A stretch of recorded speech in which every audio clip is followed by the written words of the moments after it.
So Najee Harris took the roasting of his former team, the Pittsburgh Steelers, took that roasting up another level with his most recent interview.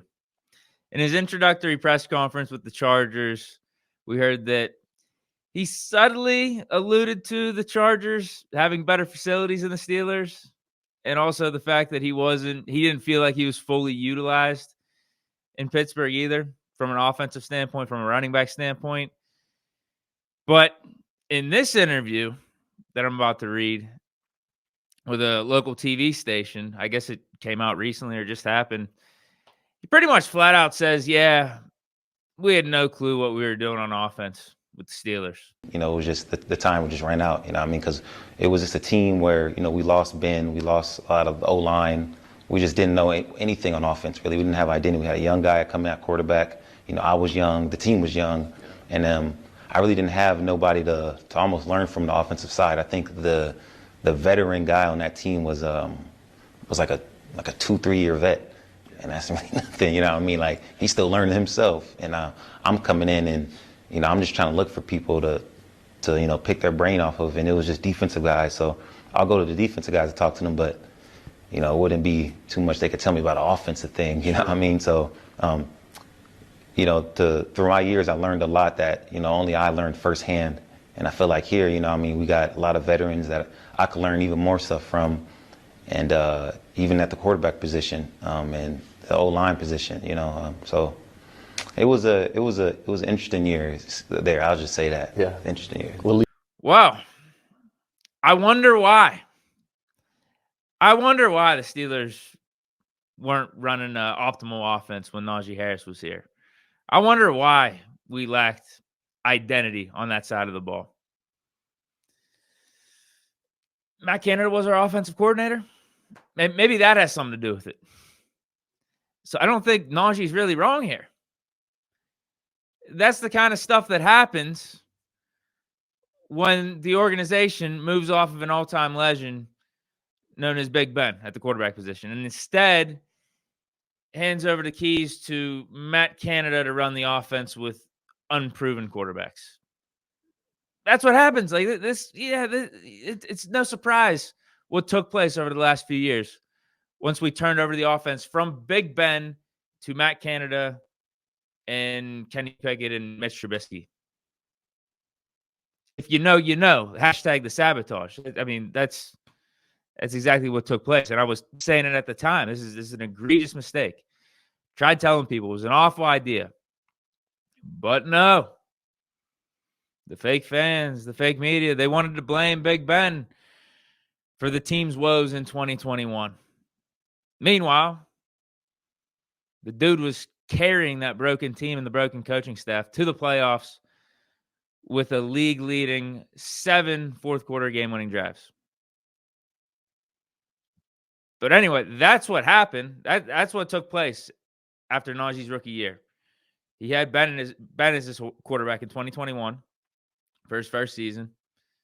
And then after that, it was Matt Canada, Kenny Pickett, Mitch Trubisky, Mason Rudolph, and then more turnover last year with Arthur Smith, Russ, Justin Fields. But this is what happens. These last 3 years, I don't think it's a coincidence after we moved off of Big Ben and decided that, instead of giving 7 another year or two, we're going to give an unproven offensive coordinator, a guy that was below average in college as an offensive coordinator. We're going to give that guy the keys along with a bunch of unproven quarterbacks. And Najee was there for all of it. He was there for these last 4 years, the transition from 7 to these last 3 seasons of what it has looked like without him. So as I said, I don't think his assessment is too far off. But I will say there were moments we did find our identity on offense during the Kenny Canada years. During, we'll just say, from 2022 to 2024. There were times we found some semblances of identity, but it was so inconsistent. It was just for short stretches of times. Like in Kenny's rookie year, after that bye week, those last 9 games, we became a very run-heavy team, a bruiser type of team. Najee picked it up as the season went on. Didn't turn the ball over. I think Kenny only had 1 turnover in those last 9 games. Played good defense. 7-2 record. Kenny would clutch up with some game-winning drives. I thought that was a positive at the end of 2022. I think we found something as an offense. A lot of people still wanted to fire Canada. I was actually one of the lone people, of all people. It was me that said, you know what, I think we could give Canada another shot for 2023. Give him another season with Kenny going into year 2, see what that looks like. Because I like how we ended Kenny's rookie year as an offense. I thought we did have an identity.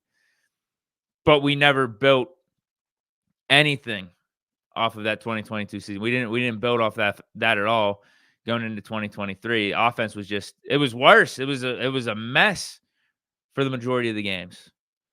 Through the first 3 quarters, it'd be nothing. And then Kenny would have to clutch up with game-winning drives in the 4th.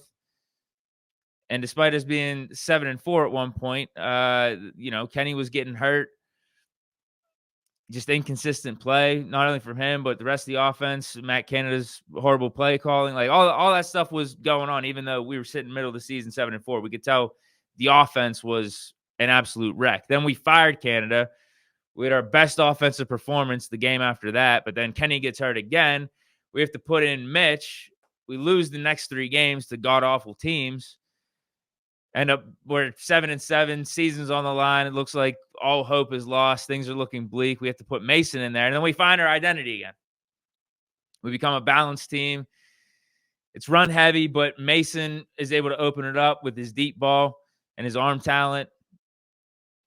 So it was good, man. Like those last 4 games of 2023, it felt like we had a little bit of an identity. Had a legit passing game going. Mason was throwing bombs to Pickens. But that was that. It was short-lived, 4 games basically. And then we lose in the wild card game. 2024 offseason, we turned the whole quarterback room over. New coordinator, new quarterbacks, all that. So any sense of momentum that we had from the end of the 2023 season with the core group and Mason was just out the window. But there was hope because it's like, all right, we got Russ in here. We got Fields. We got Arthur Smith. We got some guys. But we didn't really have a consistent identity last year either. But some of it was out of necessity because Fields had to start those first 6 games because of the Russ training camp calf injury. Speaking of that, does anyone know if that strength and conditioning coach is back? I don't think anyone has given any reporting on that. I mean, he better be gone. But anyway, Fields had to start those first 6 games. So the offense was run a certain way, tailored towards him. It was run first, conservative, keep the ball out of harm's way. And then Russ got his chance in the middle of the season. The passing game started to open up, the more balanced approach. We got back to that. We still had some good games on the ground.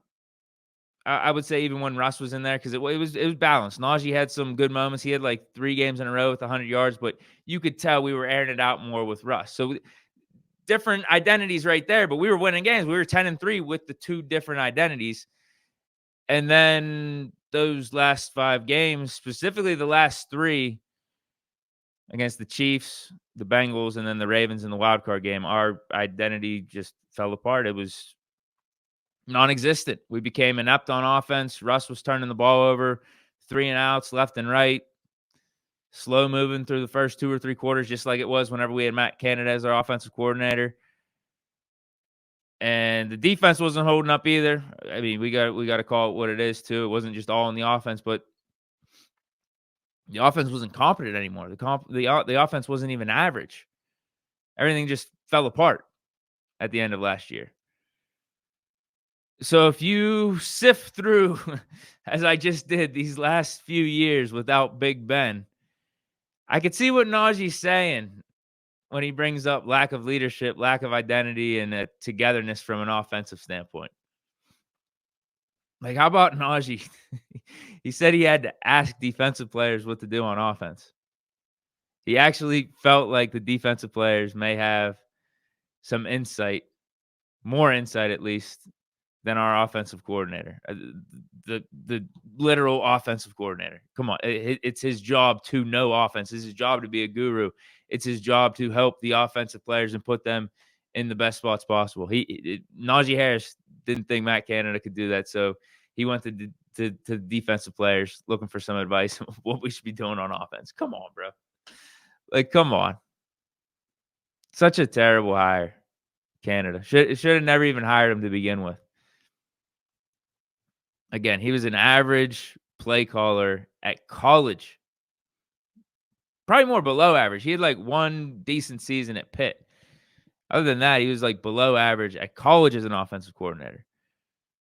And of course, the Steelers decide to give him his first crack at being an offensive coordinator in the pros. Of course, the Steelers are the team to do that.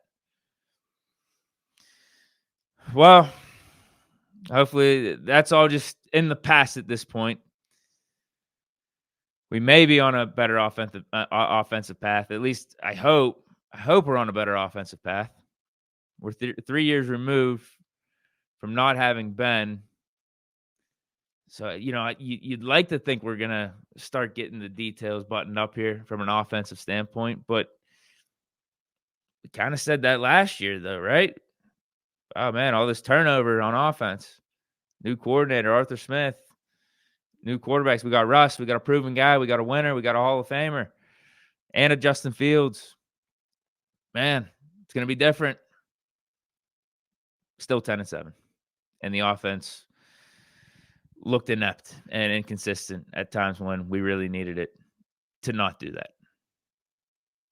So 3 years removed from Ben, if we're going to grade the offense and just take an overall assessment of what the Steelers are doing on the offensive side of the ball, it's fair to question whether or not we know what we're doing. If we even really have a vision, if we really have a plan to compete with other quarterbacks and other offenses in the AFC. It's definitely fair to question. Which is why I'm looking at Rodgers and thinking, why not? Why not Aaron Rodgers? At this point, why not? We need elite quarterback play to compete. So why couldn't Rodgers come in here and do what Brady did in Tampa or what Favre did with the Vikings? I think the chances of Rodgers going to a better situation, a better organization, and being another year removed from that Achilles and ultimately becoming a top 10 quarterback again is not that far-fetched. Better situation, better organization, healthier than last year. And in a down year in 2024 for Rodgers, still threw 28 touchdowns, was top 10 in passing yards. So, I don't think it's that crazy to say, okay, Rodgers maybe could return to an elite level with a better situation and being another year removed from the Achilles. I don't think it's that far-fetched at all. But we still got to find out what he's going to do. And that's our transition for our daily Aaron Rodgers update. How about this? Diana Rossini still thinks, or at least guesses, that Rodgers may still end up with the Vikings even after the Vikings and Kevin O'Connell said that they're rolling with JJ for next season. If you had to bet, though, just guess. I think Aaron Rodgers is going to be a Minnesota Viking. The fact that the Vikings have now made the decision to table this, to say, okay, we want to give JJ McCarthy an opportunity this spring, tells me that Kevin O'Connell has hitched his wagon to JJ McCarthy. Serious discussions happened, but Kevin O'Connell came to the decision that he believes that JJ McCarthy gives the Vikings a much better chance at winning than Aaron Rodgers does at this point. To me, the biggest takeaway was the Minnesota Vikings have very strong belief and confidence that JJ McCarthy is the guy. Yet they're still going to discuss Aaron Rodgers. Rodgers is still on their radar. So they need to learn something this spring. I don't know what that is, but they need to see something. I think they want to see where he's at physically, where he's at mentally. There's a lot in play here before they really make their decision that they're officially done with Aaron Rodgers, because there's no in or out on Rodgers. It's just for right now. Basically, she's saying the Vikings are giving Rodgers the answer temporarily. It's just for now. But if something changes with JJ down the line, we may be open for business again. But I'm really hard pressed to think that Rodgers is just going to be sitting in a corner waiting for things to go sideways with JJ McCarthy at some point this offseason. He's just going to be sitting by and hoping that, oh, man, yeah, McCarthy isn't ready once OTAs come around or training camp comes around. And the fact that he'd be so singularly focused on being the Vikings quarterback that he turns down other offers which guarantee him being the starter for something that may not even happen with JJ, and the fact that JJ may or may not even be ready. I don't see it, man. I think Rodgers has too much pride. I think he consistently operates with a chip on his shoulder. My bet is if he's not retiring, he takes the Vikings choosing McCarthy over him as a slight and sets out to prove the Vikings, along with the Jets, wrong, and does that quarterbacking for another team. Hopefully that team is the Pittsburgh Steelers. I don't see it, man. Like, there's no way. After the Vikings just said to Rodgers, made it clear that we're rolling with JJ, that he's just going to sit by and wait for the Vikings after they told Rodgers basically, yeah, you're not good enough. I mean, that's what they're saying. You're not better for us than JJ McCarthy. There's no way he's just sitting by begging or we're waiting. Just, okay, Vikings. So, man, I hope something happens here with JJ. There is no way. No chance in hell. But if Rossini is right, I don't even think she has to be right on the fact that he could be waiting for the Vikings. Maybe he's just waiting out the whole process and wants to see what quarterback openings open up anywhere. Maybe he's just not in a rush to make any decision at all, point blank, period. So if that's the case, Steelers, you got to have a deadline at some point and have a hard stance. At some point. I don't know what that point is. But my God, I mean, if it is the Vikings, they're not going to have a serious evaluation on McCarthy till training camp. Because I say serious. They'll have an evaluation on McCarthy and OTAs, I guess, but that's not a real evaluation. It's going to be training camp, preseason, and ultimately regular season. That's not happening until July, August, September.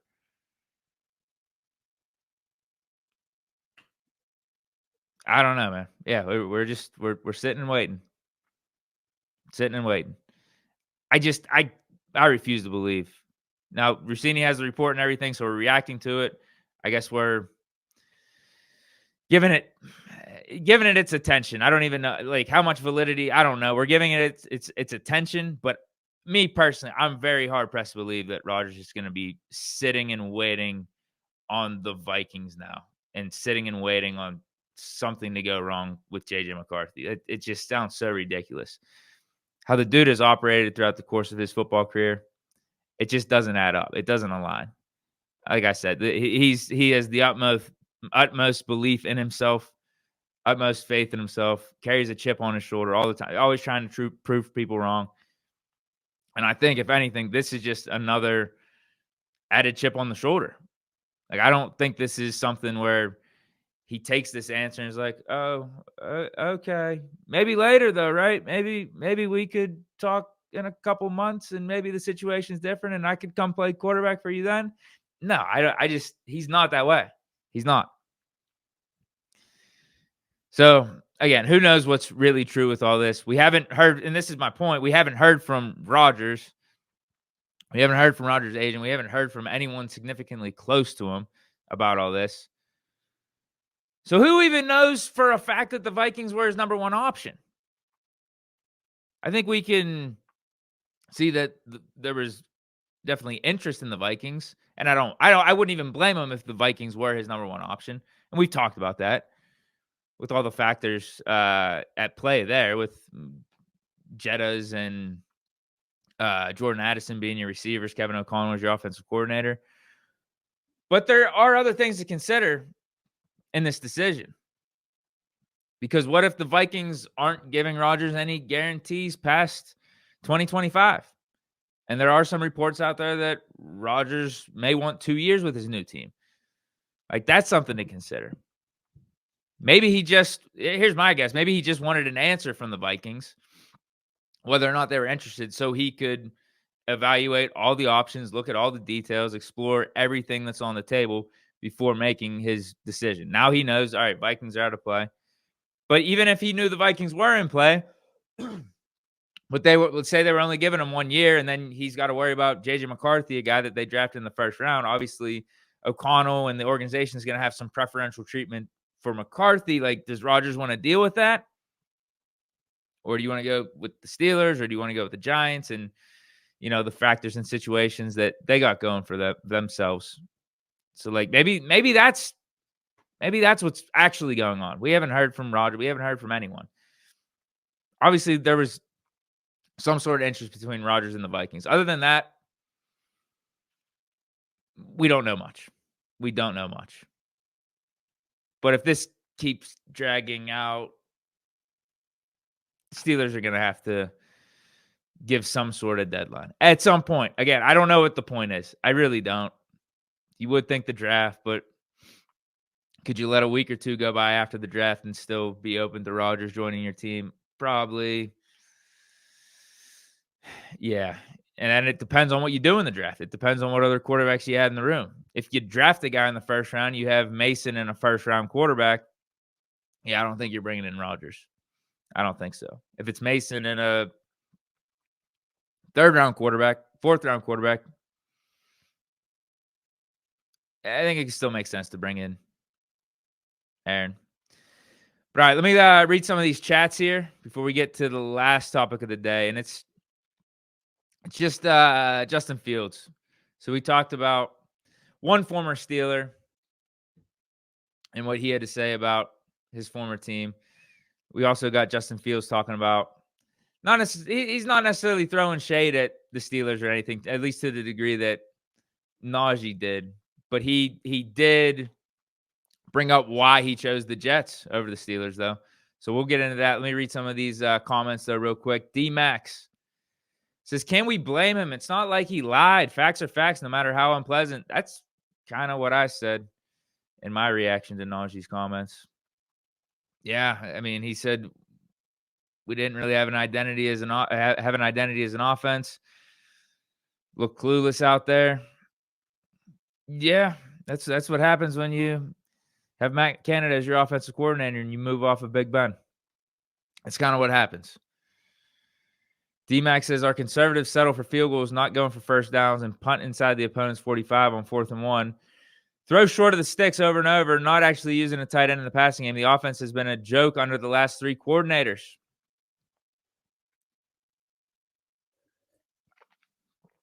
And then Seagat says, what did he say that's wrong? Steelers supporter for over 50 years. He's speaking facts. Good for him. Always says the truth. Don't be a yes man. Sell yourself out for BS. If asked, say it. If not, say nothing. Yeah, I think in a way we're all in agreement here on the Najee comments. He wasn't wrong. He wasn't wrong in what he said. And if you actually listen to the interview, you could tell by his tone he's not necessarily trying to put his former employer. He's not trying to put the Steelers on blast like that. He's kind of just answering the question matter-of-factly, just honestly, and how he felt about our offense and the whole situation over the last few years. He's not wrong. He's not wrong. So going back to questioning whether or not the Steelers and Tomlin know what they're doing from an offensive standpoint, yeah, it's definitely okay to question after we've seen how these last few years have gone without Big Ben. Fair to question. But now we're going into year 4 without Big Ben. And our options are Aaron Rodgers, Mason Rudolph. We get that mojo back with Mason Rudolph. And maybe going back to the draft after we just drafted a quarterback in the first round in 2022.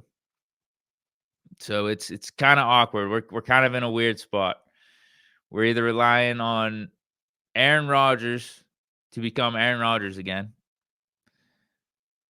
or Mason Rudolph to get his mojo back from the end of 2023, or one of these rookies to be the guy.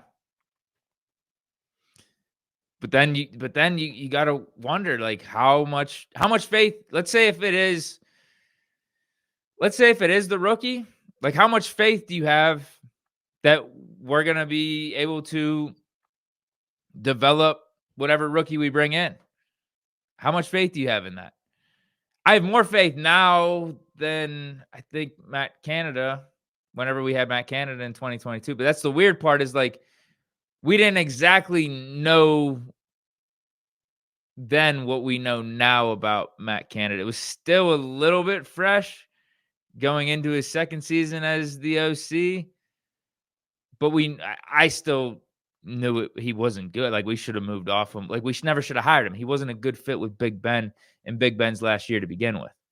Like, we just point blank never should have hired him. But it was like, all right, we don't have this full sample size just yet of Canada as a pro offensive coordinator. Let's see what it looks like with Kenny, a guy that he recruited back in college. Maybe Canada with more of that college spread style, it could work with Kenny. And, Kenny's going to be a little bit more mobile than what Ben was at his, the final stages or his final few seasons. But yeah, obviously, like, we should have moved off him quicker than what we did, essentially. We should have never hired him, but then we should have realized very early, this isn't working. We got to pivot, as opposed to keeping him on for 2.5, almost 3 seasons. Just crazy. Just absolutely crazy. So I would have a little bit more faith because it's Arthur Smith. But then you wonder, is Tomlin going to have the training wheels on Arthur Smith in the offense with a rookie quarterback? Because I think that, in a way, stunted Kenny's development. Just trying to be super conservative and not let the rookie quarterback or not let the young quarterback make mistakes, take chances, any of that. I get we want to win games, but then you also, it's like that tough balance. You also have to have the long-term vision. You have to have a plan for the future. Like, what's this guy going to eventually develop into? Is what I'm doing and how I'm handling this situation helping in that, or is it hurting? So all things you got to consider. But I would like my chances with Arthur Smith developing a quarterback over Matt Canada. But going back to Fields, this was the last topic I wanted to hit on today. He explained why he chose the Jets over the Steelers. He says, number one, is because of Coach Glenn. I played against him early in my career. I know how passionate he is about the game, the way he coaches, the way his players play. So I think that was the biggest thing for me, and just the opportunity, the fans, of course, the city. When you win here, there's no better place to win. Those reasons are ultimately why I ended up here. Bro. Just say it was about the money. Just say it was about the money and that you didn't trust the Steelers to give you the same chance that the Jets may be giving you here. I think that's what the real answer is. Because I wonder if Fields got some type of behind-the-scenes guarantee about who the Jets are going to draft in the first round. Because that may be significant. That may be a significant factor as to why Fields chose the Jets. Because we know this is a canned answer. He even brought up Jets fans and there's no better place to win. How does Fields or any Jets fan that was born after Joe Namath know what it's like to win up there at the highest level? How does anyone know what it's like to win as a Jets fan, or how does Fields know that? Come on. What have the Jets won in the last 50, 60 years of any significance? What have they won? But yeah, I feel like if the Jets gave him some sort of like backdoor guarantee that we're not going to draft the quarterback early, that may be another factor in this. And we're never going to know that. But I think it boiled down to money. Jets offered him more money. Now, according to a bunch of Steelers reports, their offer was competitive.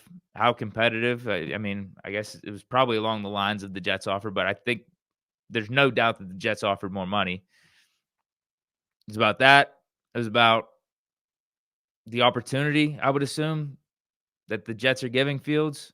But we don't – I think if we brought in Fields here, he would have been the starter, right, going into the offseason. But it's like, did the Jets guarantee him some more stuff in terms of, like, we're not going to draft another quarterback early. Like, don't worry. We're giving you 17 games. Don't worry about it. Whereas the Steelers, maybe they just say to Fields, you're in the pole position, no other guarantees.